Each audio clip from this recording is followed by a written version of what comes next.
Você vai ouvir agora o podcast produzido pelas rádios Globo e CBN a partir de textos do jornal O Globo e com o apoio da TV Globo. Os Jogos que Eu Vivi, de Dorit Arazin. Capítulo 8, 2008. Os Jogos de Pequim. Na voz da jornalista da TV Globo, Cristiane Dias. Pequim 2008, o Colosso. Manhã do domingo, 10 de agosto, segundo dia de competições dos Jogos Olímpicos de Pequim. Nas arquibancadas do Cubo d'Água, o cinematográfico templo retangular erguido para abrigar as provas de natação, um torcedor bronzeado chamava menos atenção do que o enxame de seguranças orientais e caucasianos que o acompanhava. Um deles, de bermuda e pasta na mão, era o que menos olhava para a piscina. O torcedor simpaticão, empolgado, feito colegial e trocando high fives com vizinhos de arquibancada, era o presidente dos Estados Unidos, George W. Bush. Ninguém lhe prestou muita atenção, nem ele estava ali para isso. Como as demais 17 mil pessoas acomodadas no interior da arena que permitia a passagem da luz natural, Bush fora tietar alguém bem mais famoso e popular do que ele em Pequim, Michael Phelps. Naquela manhã, o americano anfíbio Phelps dava início à sua insana escalada rumo à imortalidade olímpica. Iria conquistar 8 medalhas de ouro numa mesma edição dos Jogos. Para isso, entre eliminatórias, semifinais e finais, ele teria de competir 17 vezes em 8 dias.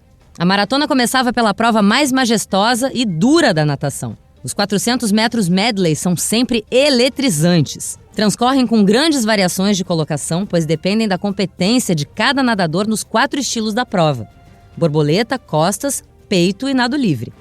Ora alguém está na retaguarda do pelotão, depois passa a liderança na troca de estilo, na virada seguinte tudo pode mudar de novo. Essa é a prova na qual o brasileiro Ricardo Prado foi campeão mundial nos anos 1980 e Thiago Pereira conquistou a medalha de prata nos Jogos de Londres 2012.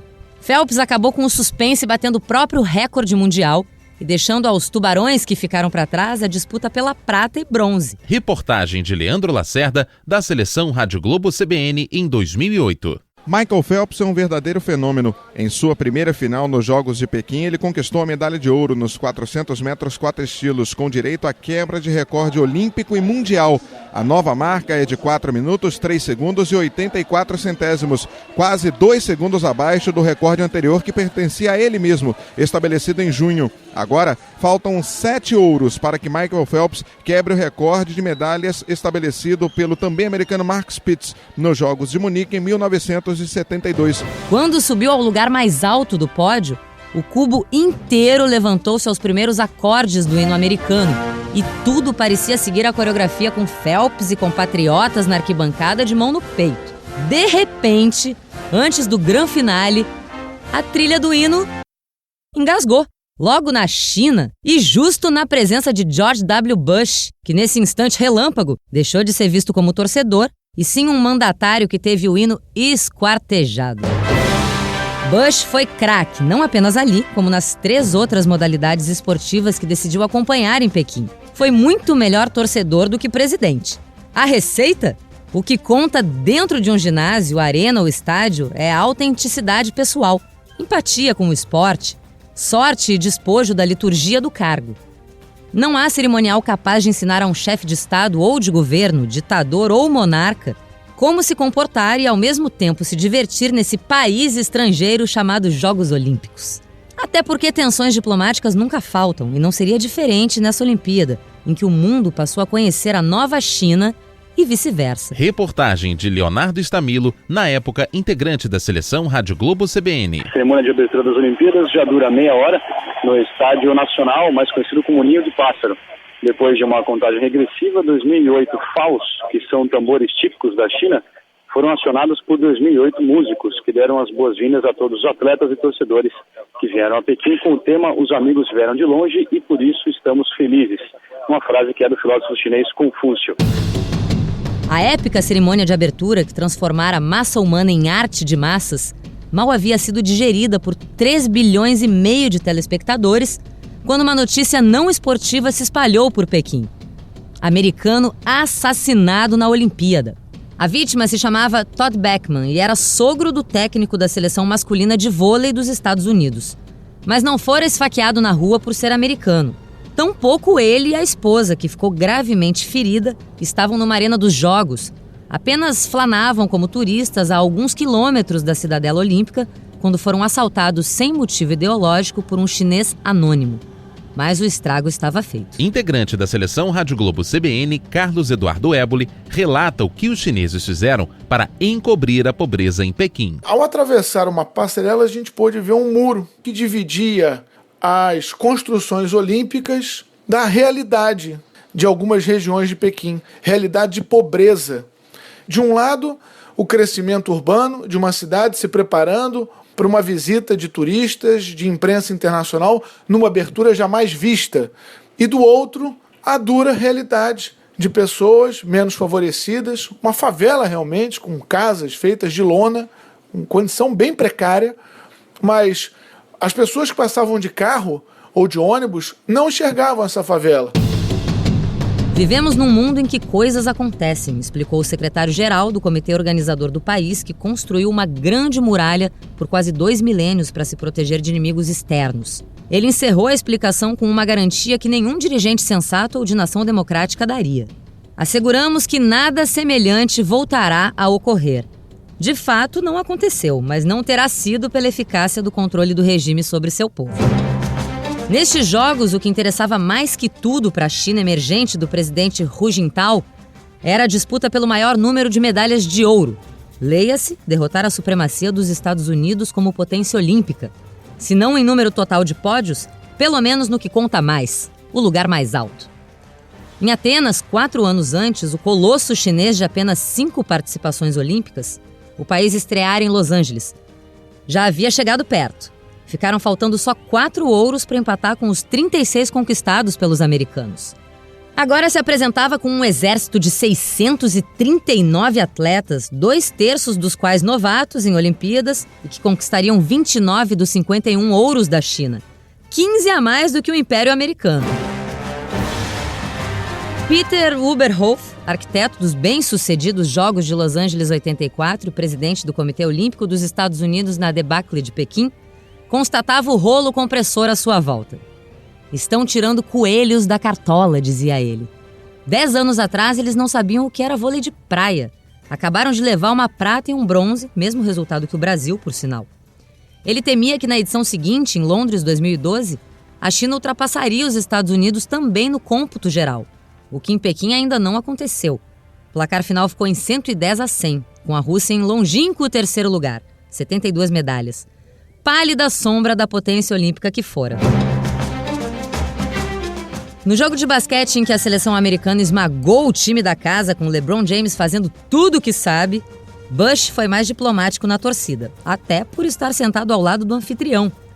Este, ao contrário do público que entrava em transe a cada vez que o idolatrado gigante Yao Ming, 2 metros e 29 centímetros, tocava na bola, limitou-se a bater no joelho com a ponta dos dedos na primeira cesta do herói nacional e, sinal dos tempos, jogador da NBA pelo Houston Rockets. Vinhetas assim só se revelam quando se tem a oportunidade de estar presente ao vivo e a cores nas competições. São 2 os níveis da mesma realidade, cada um com suas vantagens. Na cobertura televisiva que alimenta bilhões de espectadores, todos veem a mesma coisa, o que lhes é mostrado em detalhes que nenhum olho humano seria capaz de captar. São ângulos, enquadramentos, efeitos espetaculares. Está tudo ali. Seria o que alguém já chamou de realidade soft.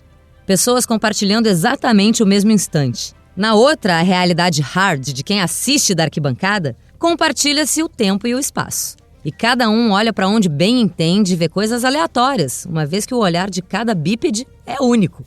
Para quem gosta de celebridades, assistir a competições é uma farra, pois elas se materializam sem avisar. Em Olimpíadas não tem cercadinho nem pulseiras VIP. Tem ingressos caros ou baratos. Passei décadas tentando obter uma entrevista decente com o então secretário de Estado americano, Henry Kissinger. Em Pequim, lá estava ele com a mulher Nancy. Uma fileira à frente na mesma arquibancada. Kobe Bryant e LeBron James também podiam ser vistos acompanhando o épico de Phelps. Leandro Lacerda, da seleção Rádio Globo CBN, relata o encontro inusitado nas arquibancadas de Pequim. Tô vendo um alvoroço na arquibancada, todo mundo levantando para tirar foto, correndo para tirar foto.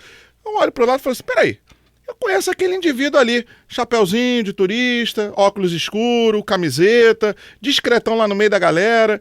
Era o Kobe Bryant, uma figuraça e que certamente curtiu aqueles Jogos Olímpicos como ninguém. Mas isso é raridade. São relativamente poucos os atletas que têm tempo, cabeça, permissão e meios para assistir a outros esportes. Por estar na China, país onde todo bebê já parece nascer empunhando uma raquete de tênis de mesa, decidi que não poderia passar em branco pelo esporte nacional, lá chamado de Ping Pong Q. Mesmo sem escrever sobre o tema, escolhi a manhã da segunda-feira, 18 de agosto, dia da final masculina por equipes, pensando em dar apenas uma rápida passada pelo ginásio da Universidade de Pequim. Não consegui mais sair até o quicar da última raquetada. Um assombro. Aprendi que a quadra tinha sido preparada com zelo reverencial.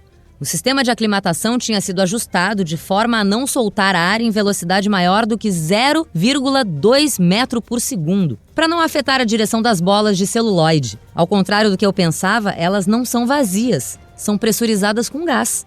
Não fosse a cor escura e sem brilho da superfície das mesas para contrastar com a cor da bolinha, seria impossível acompanhar a velocidade e a trajetória do projétil que chega a atingir velocidade de 200 km por hora. 8 anos antes, a Federação Internacional chegou a esforçar-se para tornar o esporte mais amistoso ao olho de um leigo. Aumentou o tamanho da esfera em 2 milímetros e proibiu os jogadores de esconder com as mãos e braços o movimento inicial do saque. Mesmo passando ao largo de qualquer nuance, entendi por que a China amealhara 33 medalhas olímpicas desde a introdução do esporte nos Jogos em 1988 e conseguiu vencer todas as disponíveis em Pequim. Enquanto mais de 11 mil atletas disputavam 302 provas em 37 locais de competição, 6 deles fora da capital, Michael Phelps avançava na sua insana obsessão por mais ouros. Foi uma rotina demente. Vestido de roupão branco com capuz cobrindo-lhe a cabeça e protegido do mundo exterior por indefectíveis fones de ouvido, surgia para cada nova prova parecendo um lutador de boxe. Retirado o roupão, era sempre o mais esdrúxulo em comparação com os 7 adversários, fosse qual fosse a prova. A começar pelo físico. Leandro Lacerda, da seleção Rádio Globo CBN, relembra as vitórias de Phelps. Michael Phelps, sem dúvida, foi o principal nome dos Jogos Olímpicos de Pequim. Um cara que conquista 8 medalhas de ouro não pode ser qualquer um. E eu tive a felicidade de acompanhar todas as conquistas de Michael Phelps. Primeira, segunda, terceira. Quando ele já chegou lá pela quinta, pela sexta para bater o recorde, eu fiquei imaginando, esse cara não vai conseguir fazer mais, esse cara não vai conseguir fazer mais. E ele fez, tanto que entrou para a história. Phelps tem um torso desproporcionalmente alongado para as pernas surpreendentemente curtas. É como vê-lo através de um daqueles espelhos que distorcem a metade inferior da superior do seu corpo, escreveu o jornalista Mark Levine. Este torso atua como o casco de um barco na água. As mãos do tamanho de imensas pás quase lhe chegam nos joelhos. A imensa envergadura lhe permite mover quantidades industriais de água com menor gasto de energia e de braçadas. E suas juntas são absurdamente flexíveis. Phelps secava o bloco de largada com uma toalha que dobrava com zelo de arrumadeira de hotel e disparava na água. A rotina? Ouro conquistado, recorde batido, bandeira hasteada e hino tocado, medalha no peito e o indefectível ramo de flores da premiação do qual nenhum atleta consegue se livrar. Trata-se de um desperdício, para mim, incompreensível, por inútil. Como seria feio descartá-las de imediato, o medalhado fica com o ramo encalhado na mão quando o que ele quer é sair abraçando o mundo. Alguns, como o primeiro campeão olímpico brasileiro de natação César Cielo, que em Pequim conquistou o ouro nos 50 metros nado livre e o bronze nos 100 metros, tentam jogá-las para pai ou mãe. Porém, o ramalhete acaba se desfazendo em voo. Em geral, o mimo acaba esquecido na mesa da entrevista coletiva que encerra toda a premiação. Entrevista de César Cielo ao repórter Marcos Uchoa, da TV Globo, após o ouro nos Jogos de Pequim. É muita determinação, muito trabalho, tem existido muita coisa, mas tudo vale a pena se você acredita. Você imaginava chegando na Olimpíada que você ia sair daqui com um ouro e um bronze, 2 medalhas? De jeito nenhum. Por vezes, entre uma vitória e a prova seguinte, Phelps já ensaiava um alongamento disfarçado no próprio pódio. E vinha com a bandeira americana no bolso, para não perder tempo aguardando que alguém a jogasse das arquibancadas. Houve vezes em que mostrava expressão cansada, com um olhar de esquilo acuado. Outras vezes admitia estar feliz. Nos últimos 25 metros vi que estava quase rindo na água, pensando, oba, eles não me pegam mais, contou numa das 8 coletivas do campeão. Pelo acúmulo de vitórias e recordes batidos por Phelps, correu-se o perigo de banalizar o extraordinário feito desse gênio polivalente da história da natação. Fora d'água, a história é outra. O departamento de marketing da Ômega, uma das patrocinadoras do astro maior dos Jogos, planejou um evento que juntaria Phelps com 2 outras mega estrelas da multinacional, Alexander Popov e Ian Thorpe. Seria uma noitada grandiosa para 400 convidados no China Club, antigo palácio do século XVI, de vários pavilhões interligados por 4 pátios internos. Estreia social do seu garoto propaganda mais cintilante, com um tom à altura do refinamento da China milenar. Só não contaram com a timidez e o desconforto paralisante de Phelps na vida em terra firme. O australiano Thorpe foi o primeiro a mergulhar naquele amálgama de damas e cavalheiros esperançosos de sentar-se à mesa com um dos medalhados. Submeteu-se com docilidade profissional ao assédio, de forma a que o maior número possível de convidados pudesse sair do jantar dizendo ter estado com ele. Dos mais de 25 mil jornalistas credenciados em Pequim, eu estava entre os 42 presentes. Porém, era desejado que não tentássemos entrevistas com o trio de ouro, para ceder tempo e espaço aos comensais corporativos. Para sorte minha, tanto Thorpe como Popov pareceram aliviados de poder falar ao invés de só posar para fotos. O Cielo fez uma prova admirável, pôs-se a falar o australiano ao saber que eu era brasileira. Na prova dos 50 metros, você tem de estar particularmente perfeito, com tudo encaixado milimetricamente naquele dia e hora. E ele conseguiu. Eu não sou bom nisso, minhas provas permitem falhas, disse o detentor de 5 ouros, 2 pratas e 1 bronze, especialista nos 200 e 400 metros. Para o russo Popov, maior velocista de todos os tempos e cujo estilo Cielo estudara a fundo, o brasileiro mostrou a que veio. Acho equivocada a ideia de que os 50 metros são uma selvageria sem técnica. Cielo simplesmente fez tudo o que devia. Foi uma vitória de campeão, elogiou. Entre uma frase e outra, o embaixador do Líbano lhe pediu uma foto com a filha. Um ministro conselheiro britânico solicitava autógrafo e o assédio exigia paciência tibetana. Seguindo a programação da Ômega, o último a chegar foi a estrela mais aguardada da noite. Ele, Michael Phelps. Para espanto dos convidados engalanados, o atleta estava vestido de nadador. Camiseta branca, bermudão, chinelo de dedo. Como portava uma inconfundível expressão de bicho acuado diante do assédio iminente, seguranças o transferiram diretamente para um antigo pavilhão ocupado por concubinas. De lá, ele só saiu para uma aparição relâmpago, ladeado pelos outros 2 garotos propaganda mais calejados no trato social. Em compensação, no Estádio Nacional de Pequim, também conhecido como Ninho de Pássaro, o jamaicano Usain Bolt era o oposto. Não parava de tagarelar. O novo astro rei das pistas, além de correr os 100 metros rasos em 9 segundos e 69 centésimos, cruzara a linha de chegada pronto para saborear a glória. Ainda na altura dos 85 metros da prova, mas já certo da vitória, estendeu os braços para trás na altura dos ombros como se fossem asas e ainda deu um soco no peito com o punho direito. Leandro Lacerda, da seleção Rádio Globo CBN, relembra a coletiva com Bolt após a medalha em Pequim. Nos Jogos Olímpicos de Pequim, o Usain Bolt se transformou no fenômeno que ele é hoje. E eu lembro muito bem que na prova dos 100, ele conquistou a medalha de ouro, mas no finalzinho ele ainda deu uma diminuída no ritmo. E na zona mista a gente perguntou para ele, Bolt, por que você diminuiu o ritmo? Você poderia ter feito um tempo melhor ainda e conquistar o ouro. E a resposta dele foi sintomática. Tempo melhor eu faço a hora que eu quiser. Eu venho aqui só para ganhar ouro mesmo. Isso tudo antes de imortalizar o gesto que se tornou sua marca registrada após vitórias. Braço esquerdo estendido com o dedo indicativo apontado para o alto, em formato de flecha, braço direito dobrado, pronto para dispará-la. O mundo do esporte e dos jogos nunca mais seria o mesmo desde que Bolt pisou naquela pista com sua sapatilha dourada. Além de tudo, ficou mais divertido. Entrevista do técnico José Roberto Guimarães após a conquista do ouro no vôlei feminino em Pequim. Tudo valeu a pena nessa hora, nesse tempo todo que a gente sofreu. E o mais importante é que a cor da nossa medalha é amarelo, mas é amarelo-ouro. No geral, essa edição dos Jogos foi acachapante pelo gigantismo em tudo. Apesar do Comitê Olímpico Internacional vir tentando evitar que o número de atletas participantes ultrapasse os 10.500 atletas, em Pequim eles foram quase 12 mil.